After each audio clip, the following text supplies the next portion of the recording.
melaporkan penambahan 264 kasus baru COVID-19 pada Rabu 8 Desember 2021. Hai, apa kabar? Sekarang virus COVID-19 menyebar luas di Indonesia. Untuk menjaga dari virus yang sudah memakan banyak korban ini, kita dianjurkan oleh pemerintah untuk menggunakan masker dan tidak berjabat tangan. Tetapi di luar sana masih banyak yang tidak mematuhi protokol, seperti tidak memakai masker serta saling berjabat tangan.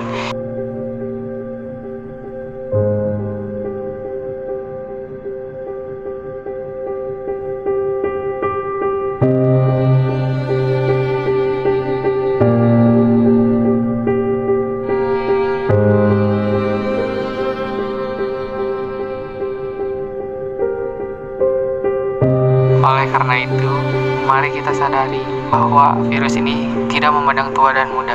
Semua bisa tertular dan bisa menularkan ke orang lain. Percayalah, ini tidak akan lama jika kita mematuhi semua anjuran yang ada. Dan